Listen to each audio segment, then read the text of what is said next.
Monday. That's a good answer. It's my wife's birthday. There's another one. Actually, National DNA Day, because the human genome was completed kind of for the first time in like 2013, and in 1953, the double helix was published as a proposed model of DNA. So it's National DNA to us science educators. So we're going to start with the Pledge of Allegiance. Flag is only in the back. I pledge allegiance to the flag of the United States of America and to the republic for which it stands, one nation, under God, indivisible, with liberty and justice for all. Thank you, and I'm going to ask Richard to introduce our speaker today.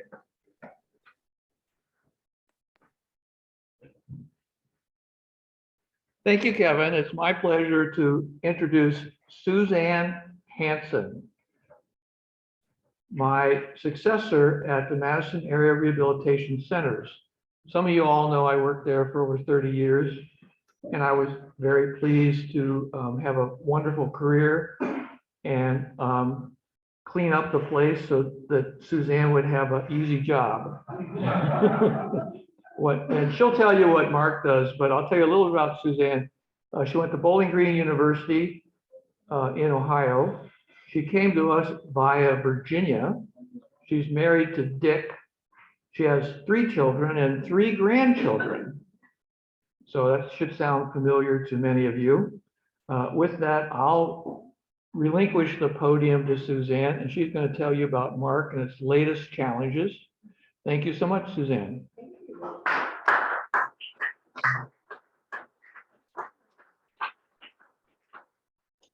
Okay, I'm going to try to see if I can do this.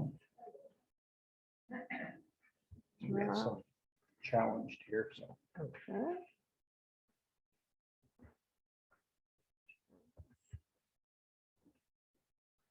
Okay, got it up there. All She promised there were no pictures of me. right. Okay, let's go back a couple here. There we go. Okay, well, thank you very much for having me here today. As Richard said, I took over as the executive director of MARC about 7 years ago. And MARC stands for Madison Area Rehabilitation Centers, but we go by MARC. We like that as an acronym for what we do. We've been around for 70 years. This year, we're celebrating our 70th year. So I want to tell you a little bit about what we've done. In 1952, we started, and we were serving individuals with intellectual and developmental disabilities from the ages of about nursery to about 8. And that's because at that point in time, there really weren't school services for individuals with disabilities. Then in 1966, we started a nursery program in the Stoughton area. And in 1971, we started both a nursery program and we started a program for adults. That was right about the time that the schools had started being mandated to provide public education for individuals with disabilities. So we started to change our focus a little bit. In 1986, we moved into a new building in Mount Horeb. And in 1970, we started and made our first what's called a job placement. It's where an individual with a disability is placed in a community job, and we provide the supports in order for them to get hired, learn the skills, but then also to be successful in that career that they've chosen. It could be being with someone for a short period of time, or it could be for the duration of their employment. We might come back and do weekly checks or daily checks in just to make sure everything's going okay. It's now called supported employment, but not back at that point in time. In 1988, MARC created Responsive Employment Services. RES is what we call it today. And all it specialized in was supported employment, finding people jobs, outside of what would typically be considered employment for a person with a disability. So outside of the food service and the cleaning, we were looking at places, office buildings downtown. We're looking at industrial settings where people might enjoy being in a warehouse setting, things like that. So we've really tried to expand what kind of career options individuals have. In 1989, we occupied it was new to us, but it was a renovated building over on Lean Road. And so we started MARC East. In 1993, we occupied a new building over on Forward Drive, and that is our MARC West location. And that we did as a joint venture with the Portal Foster Center and our foundation that we have at MARC. And then in 1966, Stoughton occupied a new building, and we did that with a variety of different funding sources. So we've got locations all around the Madison area. And in 2001, now this was Richard's project. They're all my questions. Yeah. This was the not quite the latest one, but we occupied a new building down on Post Road. And that was for our MARC South program. It was for our corporate admin program and RES. We all moved into the same location. Today, we serve over 375 individuals at 5 different locations and about 150 individuals right now working in community employment. And while we enhance the life, quality of life for adults with developmental disabilities by advocating for inclusion in the community, we really try and foster a sense of self-worth for individuals, that what they're doing is important, because it is. It's very important to the community. A little bit about the types of services that we provide. We do what are called day services, and those occur typically at our locations. I'll tell you a little bit about some of the stuff we do in the community. It can include social activities, community involvement, outings, educational classes, and personal care assistance. We work with a lot of individuals who are very medically fragile, require repositioning in wheelchairs, in and out throughout the day, individuals who need assistance with eating or tube feeding. So we do have quite a specialization in that area. There's only a couple of organizations in Madison that will provide these services for adults with intellectual and developmental disabilities. We talked a little bit earlier about supported employment. And individuals receive support to, first of all, find out what kind of career they would like to go into. We find that a lot of the individuals we work with, we make a suggestion and everybody's agreeable. Oh yeah, yeah. But they don't really have a concept of what that particular job might involve. What are the duties, the hours, where would it be located? So we really have to work with individuals to make sure that they have an understanding of what the options are that are available to them, so that they can really choose a career that they're interested in. So we spend a lot of time doing that and trying just to do career exploration. We then job develop and look for employment that meets what their needs are. We'll help them with the interview process. We go in and help the employer and do the initial training that an individual might need over and above what an employer might already do. And then we stay on in what we call follow along. We are with them every day if they need some support in one way or another, or we stop by and make sure they're doing okay each day, or we might stop in once a week or once a month. It really varies on the individual. So we really try and customize it, but we do whatever it takes for someone to be successful. We also do micro enterprises. We have some individuals who really need to own their own business. They don't like working for somebody else, but they want to be employed and they want to be very productive. But it works out better if we can find something that they're really interested in. An example would be the two gentlemen in the picture. They do the snack and vending business for a couple of our locations. They restock everything. They're involved in buying and purchasing everything and doing the inventory on it. We have a gentleman out in Mount Horeb, Kurt. He owns Kurt's Cluck and Coop. Try saying that one fast. He has about 100 laying hens, and he just loves working with the hens. He has a really good relationship with them. They love for him to hold them, and he has quite a market out in the Mount Horeb area. We feel very blessed by the fact that whenever he has the little chicks delivered, he has them delivered to the Mount Horeb program, and then everybody gets to hold the little chicks. So we really enjoy that. We also do pre-vocational services. We have contracts with companies out in the community who need some kind of assembly or mailing or part sorting or packaging done.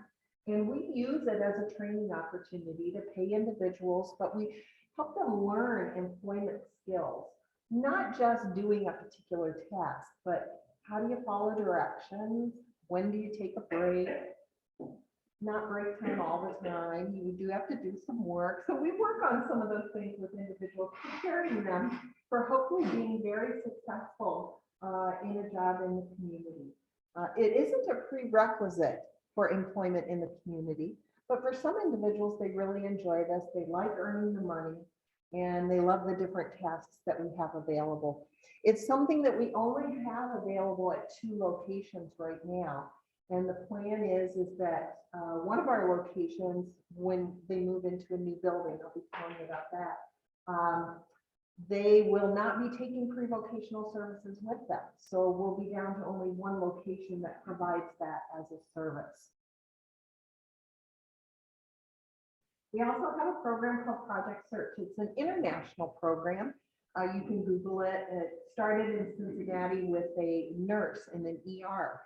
And it's an internship program where individuals who, it started in the school district and now it's up to age 25, can come into the host business and they can do a year-round internship, learning different skills, trying different departments. So right now we're at the VA and UW Hospital. That's a joint program. We have one up at the Kalahari, and then we have one at Sauk Prairie Hospital. They're wonderful programs that allow people then, after they've done the rotations and internship placements, a lot of them get hired within the particular business. So we probably have over 25 individuals working between the VA and the UW Hospital in positions that they probably would not have gotten otherwise if they had not completed an internship. And this was a billboard you may have seen. It's one of the students that was in the Project Search program. He was on a billboard advertising MMSD. We also do community-based day services and community-based pre-vote. Those are just really essentially taking the services that we typically provide in our locations and moving it out into the community. And the whole idea behind it is that, you know, you guys will get this reference. Some people don't, you know, where cheers, where everybody knows your name. That's what we're trying to create when we go out in the community, is those relationships where people know each other. They know us when we walk through the door. They recognize the individuals. So we're trying to build those kinds of relationships because we all love it. I mean, you love coming here, you love seeing the people that you know and the faces that you recognize.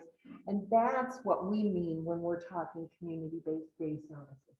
We want to try and develop those relationships. We want to give individuals the opportunity to give back. We all feel good when we serve and give to others. And the individuals that we work with are no different. They enjoy giving back and being productive and knowing that they're making a difference in their community. So we have people at food pantries and doing volunteer work at the library, just a variety of different settings, not only to learn skills that will help them in employment, but also just because it's a good thing to give back to the community. Some of the challenges, as you can imagine, the big one up there is COVID. We really have been challenged by COVID. When the safer at home order went into effect, all of MARC's revenue stopped completely, except for a couple of individuals who we were able to continue to provide support to them in either essential work that they were doing or in their home. So all of our revenue stopped completely. And as we slowly have opened back up, we were closed for 2 months. We only get paid as individuals attend unless they return. So it's been a very, very slow process. Many of the individuals that we work with are considered medically fragile, are vulnerable. And I don't know if you guys are aware, for an individual who may not have the hand dexterity that you or I might have, it's illegal to put a mask on someone who is unable to take it off of themselves. So many of the individuals that we work with and support can't wear them. So they rely 100% on us to be the ones that are keeping them safe. We've had staff say that, you know, they're not going to go on a vacation, they're not going to get together at this particular family event or whatever, because they want to make sure that when they come back to work on Monday, that they're doing what they promised to do. They're keeping people safe. So it's been quite a challenge over the last 2 years to make sure that we are honoring that commitment and that promise in a realm of so much unknown in the community. So we're still wearing masks around our offices, and anytime we work with individuals, we're not to a point where we feel comfortable that we can take them off and assure that we're going to be keeping everybody safe. So we're still continuing to deal with some of the ramifications of COVID. We have run out of space out in Mount Horeb, and one thing that's made it extremely challenging has been that we keep everyone 6 feet apart. So we're doing that physical distancing. We're keeping people in groups. We refer to it as a pod. You could use any, phrase you'd like to, but what we're trying to do is minimize cross-contamination. If someone in the group were happen to be exposed to COVID, by only having us be in a group of 2 staff and 8 individuals, then that's the only group that might have to quarantine. Whereas if everyone was everywhere in the building, we might have to be continually shutting down our locations if someone has a potential exposure, because people can't wear the mask. So we've run out of space for that reason, but we've also run out of space because we're not doing as much pre-vocational work out there. We're doing more day services, and those take up more space. We're working with people who are more medically fragile. The whole service array that we provide in Mount Horeb has changed over the last probably 10 to 15 years. So we've actually bought a piece of property. It's in a small business park. It's North Cape Commons. It's on the east side. I'm not real good with my directions in Mount Horeb. It's on the east side, right as you come into town, the first exit there, near Miller's Supermarket. So it's going to be in a little business park. We're going to have neighbors around us, which is one of the things that we're really trying to do, is get into the community and not have our locations be off a little bit separated from other locations, libraries, parks, things like that. So our plan is to fund develop over the next 2 years and then start construction. We realize that right now is not a very good time to start construction with what materials are costing and everything.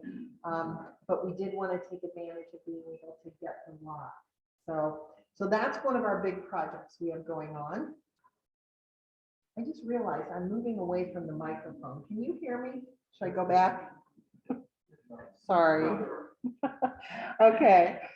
Another challenge that we run into is HCBS regulations. They're called Home and Community-Based Services. It comes from the Centers for Medicaid and Medicare Services.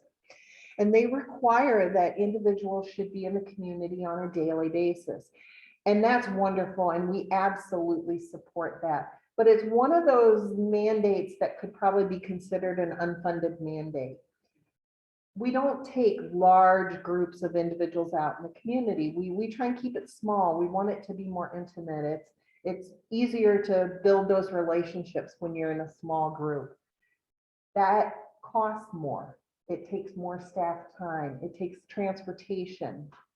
So it's one of the issues that we're working on right now as to how do we make this happen? Excuse me. I'm going to need to grab a glass of water here real quick.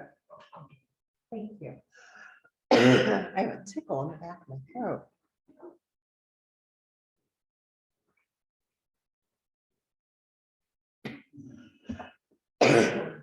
Thank you.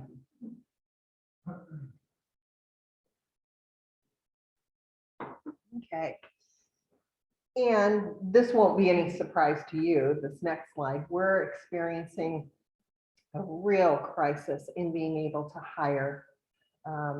We have 27 vacant positions, and that's 23% of our workforce, which means that we have over 50 people who are waiting to either come back to MARC. So maybe since the safer at home order, they haven't been back. So it's been 2 years that they have been home. We also have other individuals who are coming from different organizations. There's been 3 organizations that have had to close as a result of COVID. Either it's the reimbursement rates we're getting for Medicaid and Medicare services, or just the fact that COVID shut everything down. So we're trying to meet their needs, but right now it's just very challenging.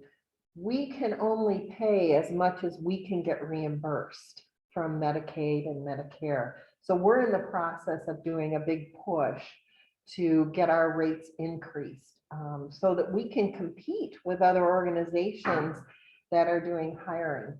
Right now, we're not as competitive as we need to be.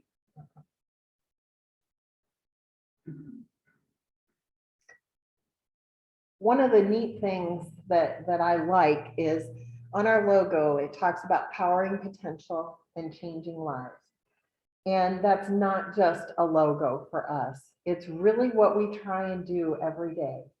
We want every individual who attends or receives our services to feel as though the day has been more meaningful for them because they've been able to participate in MARC or receive services from MARC.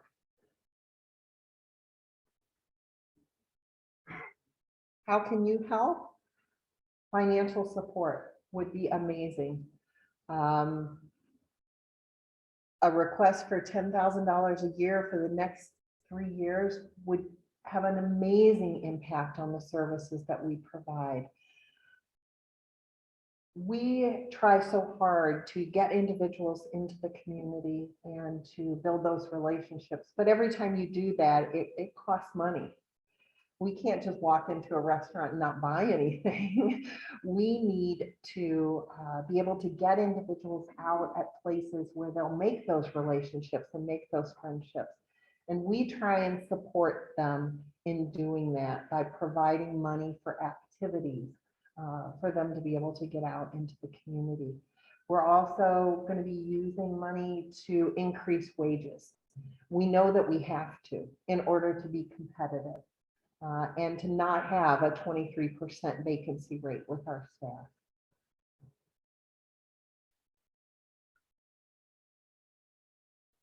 So I just want to say thank you for letting me come and speak to you today.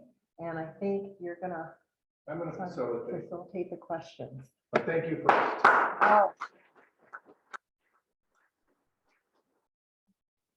John, could you bring up, well, you have the logo right there. Yeah. I'm very interested in what logos mean and what they say. Now, that's interesting because the C is hanging off on a corner, would you explain that? Repeat the question. Okay. Richard did that too. Yeah.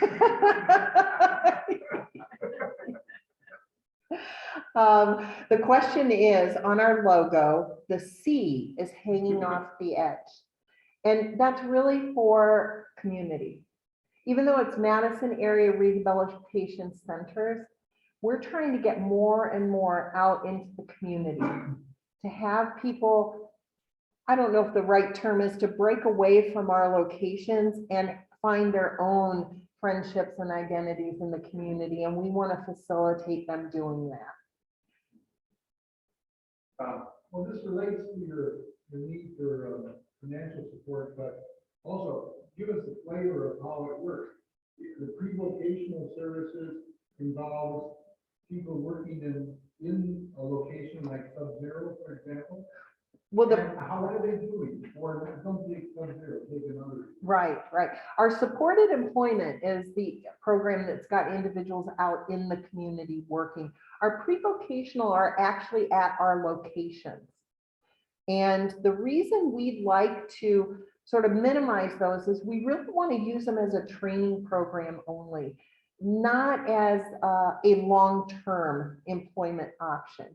These are individuals who work, if you had your standard employment production speed at 100%, typically that's calculated based on how much work a person can do in 50 minutes.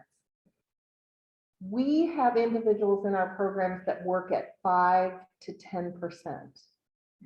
So we're not able to pay minimum wage. We pay what's called a sub-minimum wage. We pay based on productivity. And while we think that's great, it gives people an opportunity to earn money and to feel productive. It's not a popular method of payment these days, is not paying minimum wage. But we can't afford minimum wage for someone who's only able to do 5%. So they're working on a variety of different contracts.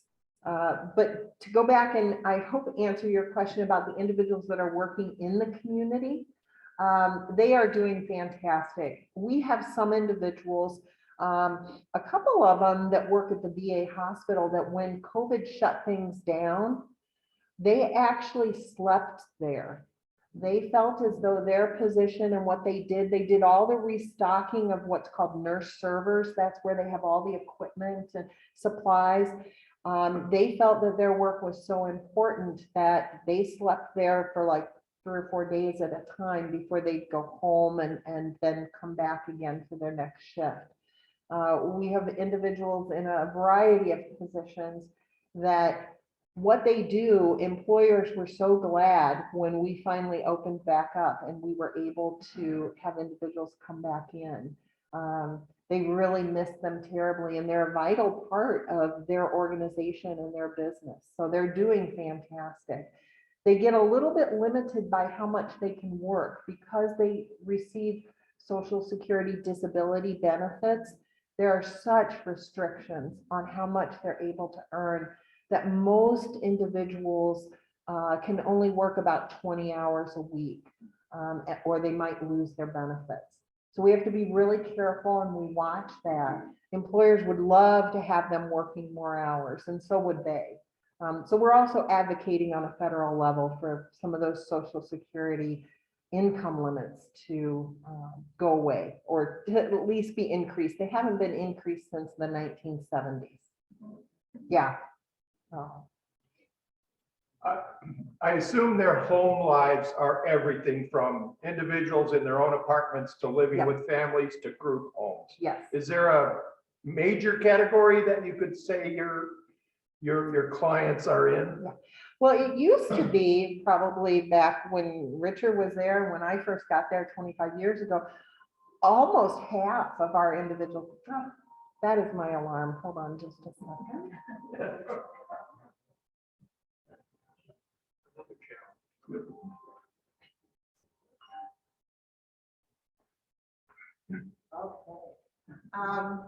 Most individuals, or a good half of the people that we supported, actually lived at home with their parents. And that has slowly changed. We still have a lot of individuals who do still live at home, but there have become so many options in the community for people to be in an apartment and share an apartment. We have a lot of individuals who own their own homes. They might own a condo or they might own their own home. And those weren't options that were available 25 years ago.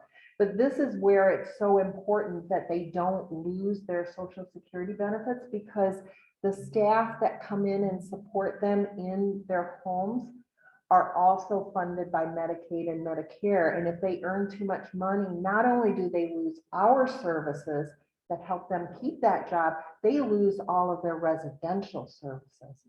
So it's critical that we watch that carefully and that we monitor it. And you do that on behalf of your clients? Okay. Yeah. Other questions? Yeah. Could you just, public law 94-142, because public schools came in the 70s. I think the ADA came in the 80s. Has there been any subsequent federal legislation that's helped or hindered you? Well, Repeat. yeah. Feds involvement. Yeah, Richard was asking if there's been any recent legislation that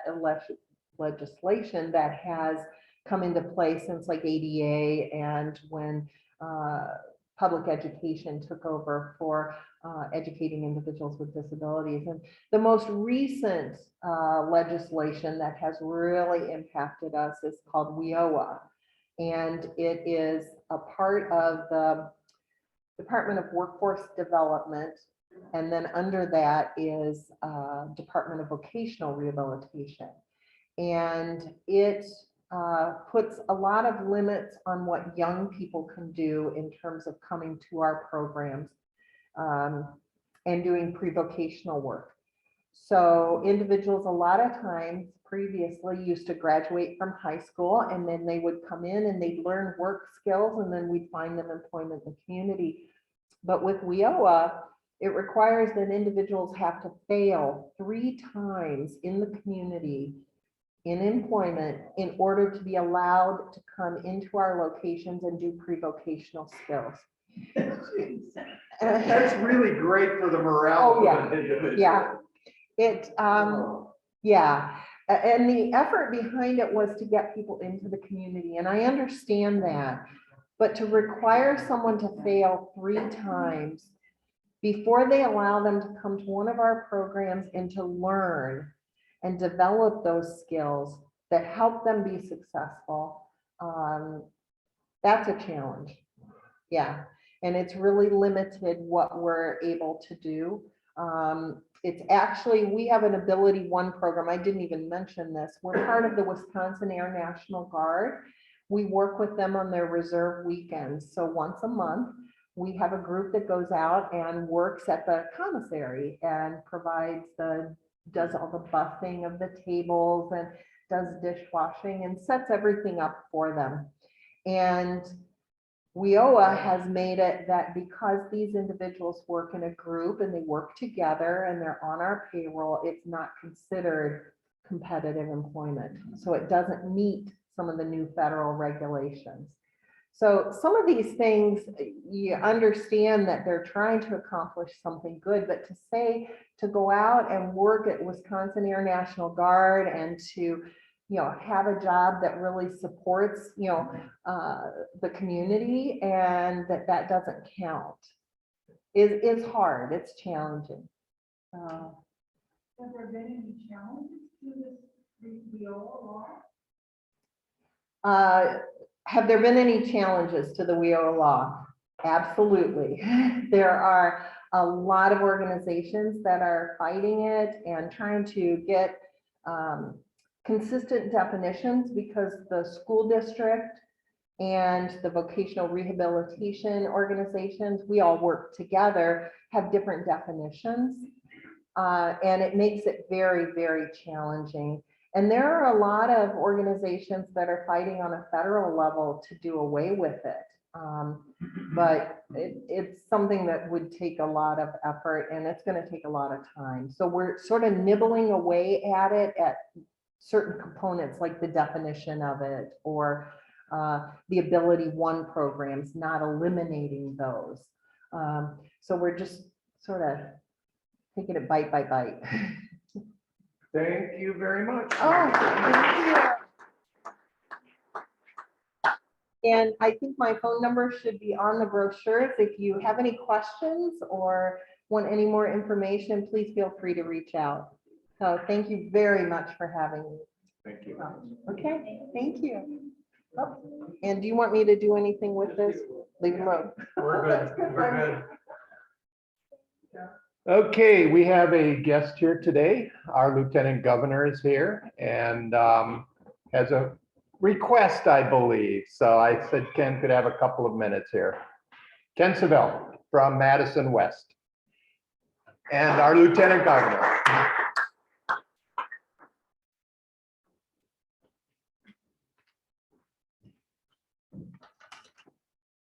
Thank you, Kevin. Good to see everybody. The last time I was here, a few days afterward, I was in the hospital with COVID. So I'm very, stay away, stay away. It was great to see this presentation. I knew Suzanne was speaking. As you know, my background is the Easter Seals with Camp Wabeek, and I saw several people I knew and several people who were in action clubs at the Madison East Club. So it was a really good day and a lot of challenges, but it's a great group, been around a long time and we'll do a lot of good things. Speaking of great things and doing good stuff, Camp Wabeek has a project now with the governor, Governor Larry. We are going to be putting, or they have put, safety constraints in the trailers that they use to transport people around the 400 acres of camp. Think of it as a safety belt for the wheelchairs. They actually put them into around the wheelchair wheels to secure them.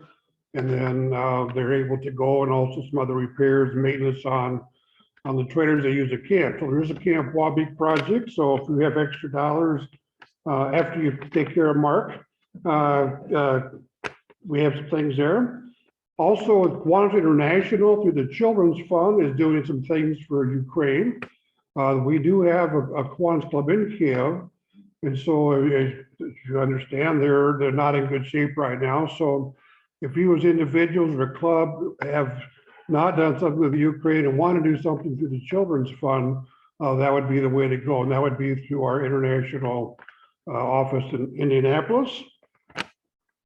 We are still looking for another lieutenant governor. I've been lieutenant governor for 3 years, had a great time doing it.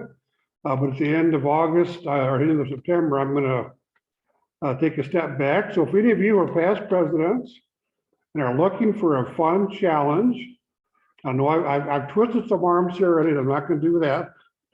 But if you're interested in that, please let me know that. I just want to invite everybody to the district convention, which is in August 12th to 14th in Fond du Lac. And I mention that mostly because it's a pretty close one for a lot of us to be going to. The good thing about the convention is that the Saturday is really the main focus of the House of Delegates, a lot of the interesting programs and some of that. So that information will be out and you'll see more of it soon. But if you've not been to a district convention, that'd be a good one to go to because it's so close. You can go up there today and be back and see some of the activities that we as a group, not just we as a group here, but as a larger group does for people in Wisconsin, Upper Michigan.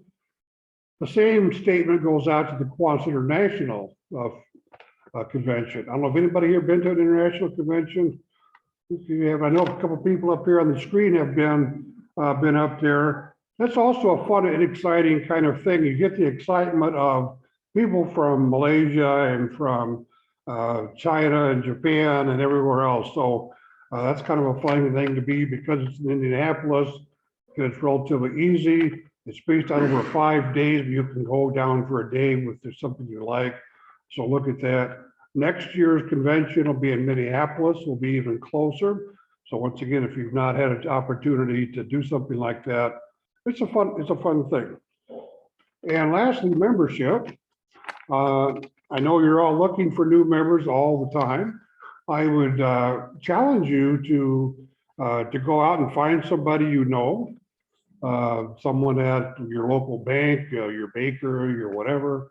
I'd also challenge you to go to the young folks who were in the after hours club, who are now a satellite club, and say, you're the age of the people we're looking for.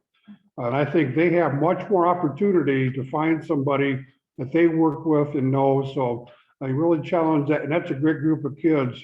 I know they're in their 40s, but still kids to me as well. So, but go after them to kind of push them along to get more members.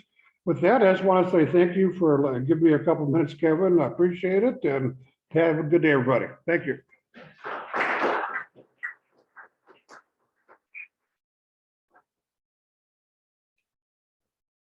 I have a member recognition pin to give to one of our members who contributed to the International Kiwanis International Children's Fund.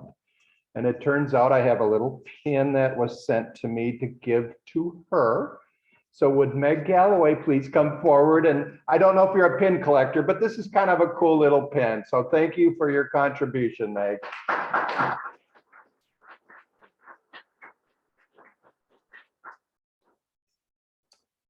Other announcements. Dick, Tom, why don't you just go while Dick's walking up here? We got a nice little thank you from both ways west, because we always get money to buy prizes for our wild bingo games, and that's a thank you. So we did Wilmar on Saturday. And so the usual suspects were there. Abe was there, Tom Broad, Bob Rand, Cole Williams. And we served about 40 meals, and we're serving more of the meals indoors now. So we had at least 20, I think. I didn't count. Would you say about 20? Yeah. And about 20 meals went out. Sometimes people who were eating took one to a friend. And so I think we pretty much used up 40 meals.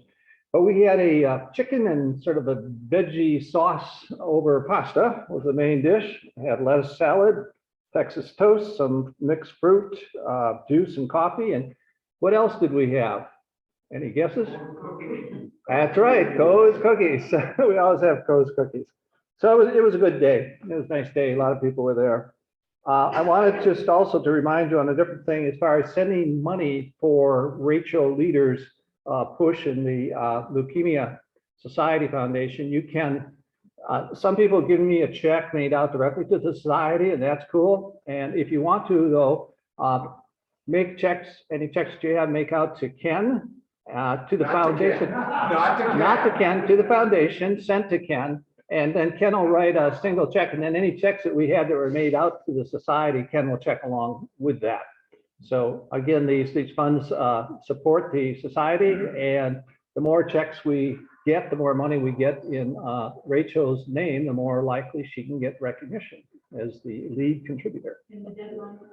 I'm sorry, yes, the deadline there is May 15th. So we're saying May 7th, she could. So you got a week and a half or so. You can bring checks to the meeting, give them to Ken, or you can just mail them to him. Thanks a lot.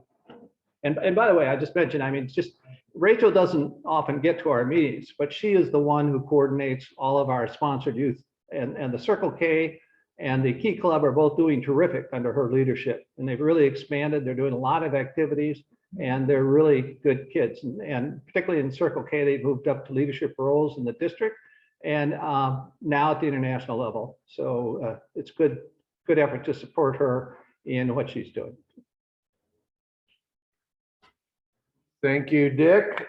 In the email I sent out yesterday, I put in the details about Herman Freimiller's family and colleagues. What did they call it? Celebration of Life. So again, it's on May 21st out at Token Creek, shelter number 4. They had the shelter from early till late, but basically noon to 4. There will be food and drink. And if you can let Jennifer know, whose email I put in this, Jennifer is a daughter of Herman's, and she kind of wants a rough numbers. I recall going out there for Herman's 90th birthday party. It's a nice group, a great family. So just to remember and share stories about Herman, and I'll share some bowling stories about Herman wanting to bowl right up until almost the end, and he could barely walk, but he wanted to bowl.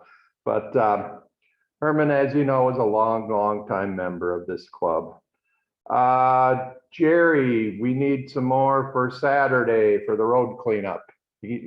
Weather looks kind of iffy, but you can talk about that. I'll do that.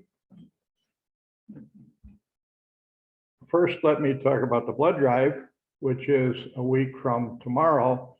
And I walked in here today needing one member, and Ken said, "You still need somebody?" I said, "Yes." I said, and he said, "Sign me up." So he's going to be your partner.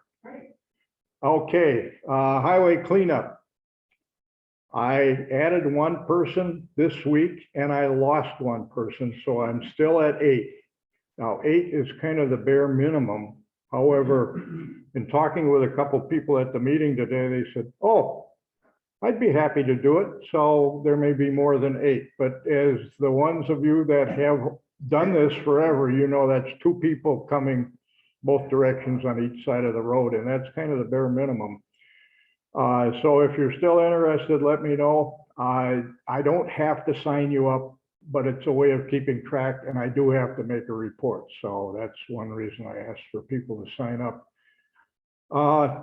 Weather iffy, yes. I saw it's supposed to be a 40% chance of rain. If it is, I will let you know about 8 o'clock on Saturday morning. I'll send out an email and let you know. And even if it has rained up to about 6 or 7 o'clock in the morning, I think we should call it off, because if you walk through that tall grass, your pants are going to be wet up to your knees, and maybe more than that. I don't know. But I have reached out looking for people. I reached out to the After Hours Club, not a comment. And I think what a great opportunity for them to join us and get to know us better. And they're a lot physically more able to do this than we are. One bright and shining spot is Tyler. I don't know if you're there or not. Our new member, he signed up. So you get to meet Tyler. I think that's enough. So just to clarify, you will let us know if we cancel. If we don't hear from Jerry, we're on at 9 o'clock. Yeah. I don't have another date because the following week I'm doing a work day at church. The week after that, next 2 weeks, I'm going on vacation. So it'll be the end of May. If we skip, we skip. And I talked to the coordinator at DOT a couple of years ago when we had a really nasty fall. And she said, "Don't worry about it. You're not the first club not to go out and clean up the highway." So This is a good reason to sign up, so you have an email address to you. oh, I've got them all down. I've got almost everybody in the club. I got their email. Any other announcements? Eileen, we need reading number 2. And again, I'll remind you, I apologize. I cannot be here next Monday. Meg will be running the meeting. I have a memorial up in Duluth on Monday that I have to attend for my last uncle on my dad's side passed away at 98 and like 11 months and 2 weeks. So he didn't quite make it to 99. Thank you, Kevin. Before the second reading of the motions that were put forth by the Board of Directors, I'd like to comment that at last week's board meeting and there was discussion and following member feedback, the board has decided to withdraw the second motion. So there will not be a reading of the second motion.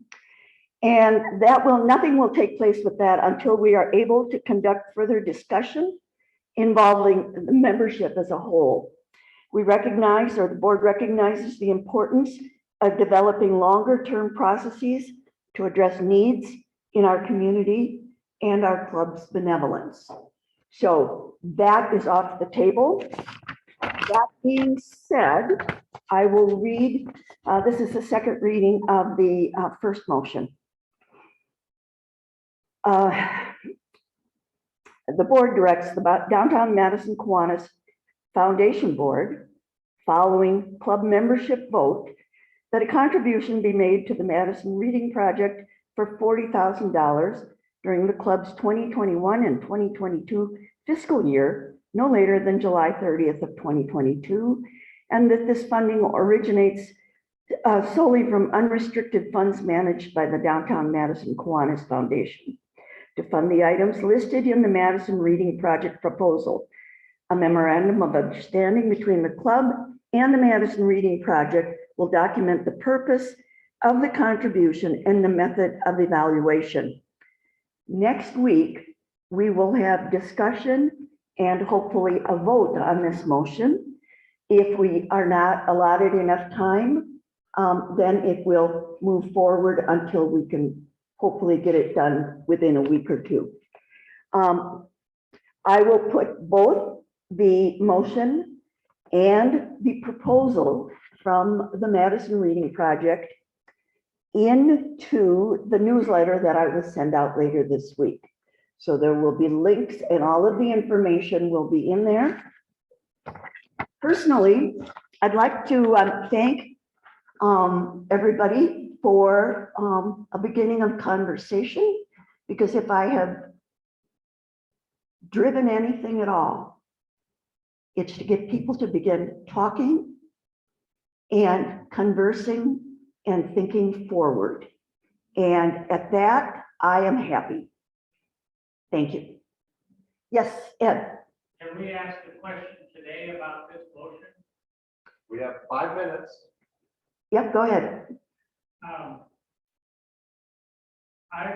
For a point of clarification, is the motion to send money to the project, or is the motion to ask the foundation to send money to the club that will then send it to the project? Second, ask the foundation to send money to the club to send to the project. All right, so now we've had that clarification. Is this over and above the normal amount that the foundation sends to the club each year, which is a percentage of its assets? Yes, it is. It's similar to the withdrawal that was made last year for the Miracle League. It would be something similar, a one-time donation. And that's above and beyond the 5%. 7,000, whatever the number is, that we send to the club each year. Yes. Anything else? Thank you. One thing these discussions have prompted is my, and I think a lot of members' better understanding of the relationship between the club, its board of directors, the foundation, and the board of trustees. That was a really good question, Ed, that clarifies that the club and the board of directors can only ask the foundation to do certain things. It's the trustees of the foundation who we elected that have final say in the dispersal of funds as per the articles of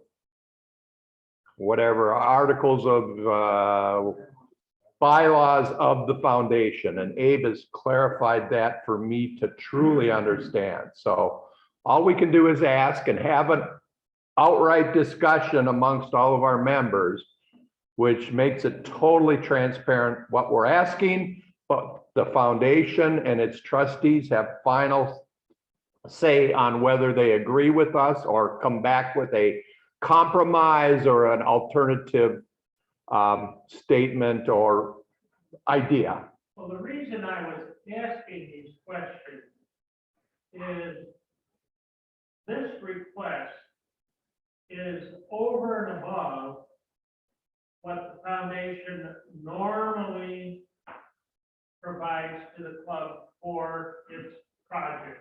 For our committee projects, yes. Because the foundation has been set up to be in perpetuity, so to speak, that we try to maintain the assets of the foundation and give its earnings to the club. So this is over and above what we would normally provide to the club for its project expenses.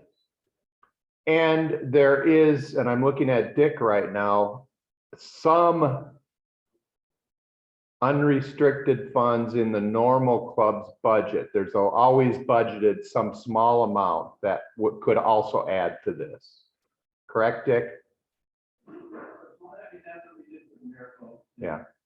We contributed, we got a certain amount of 25,000, and then the foundation. Matched it. Yeah.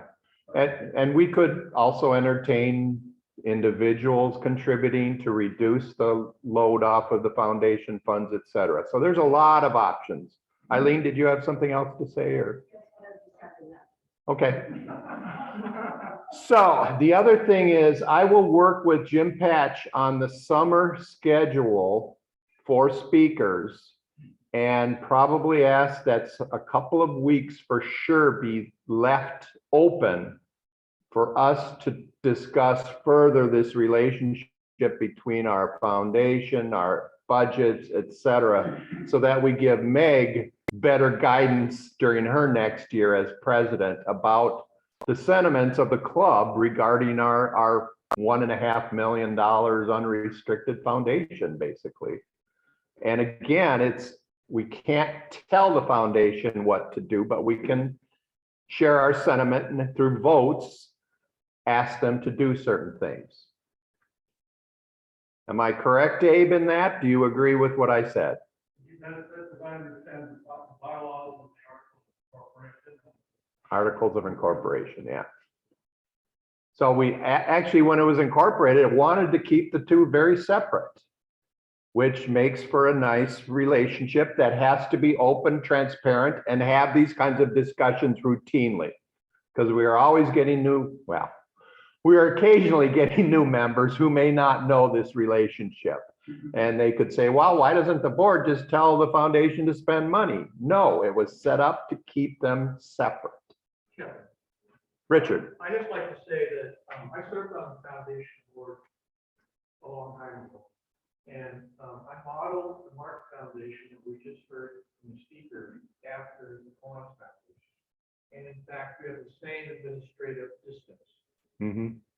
And so during COVID, they weren't able to want to expend principal in emergency because MARC is a perpetual service.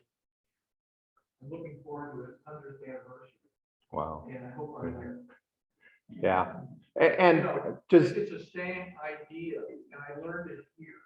So I want to give credit to the Kiwanis that organized it back in the 60s. And John, I think you could address how the foundation started. No, I can't remember that. Well, it was a Bucks basketball game. It was the big Oh, game. yeah, I do remember that. And stand up in front of all those people. Yeah, so long history here. I mean, we don't want to change the way the club is operated so successfully. We being the euphemistic all of us, I assume. Ed. Well, that's why I brought all this up, because I serve on several foundations. Yeah. All of which have a similar makeup to the Kiwanis Club of Downtown Madison Foundation. And all of these foundations operate on a similar principle of using only the funds that are generated. And that's why we have $1.5 million foundation, because we haven't been donating Principle of it, principal yeah. portion. Yep. Never? Dick. We're in an area now where we're doing discussions. A lot of members Yeah. who aren't here today were anticipating discussions going to take place later. It will next week too. Yep. That's fine. Yep. I am going to, I hope I'm looking at Ken. Do you have a moment of reflection to end the meeting? I postponed it just because I wanted to make sure to remember Ken. And then I forgot the other Ken. Moment of reflection.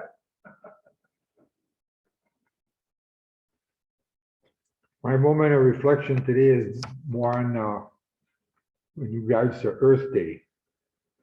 And John Muir said, in every walk in the nature, one receives more than he seeks. And Albert Einstein said, look deep into nature, and then you will understand everything a little better. And Gandhi said, a good man is the friend of all living things. And Marshall McLuhan, there are no passengers on spacecraft Earth. We are all crew members. And Margaret Mead, we've heard this before, never doubt that a small group of thoughtfully committed citizens can change the world. Indeed, it is the only thing that ever has. And then last one, take nothing but pictures, leave nothing but footprints, kill nothing but time.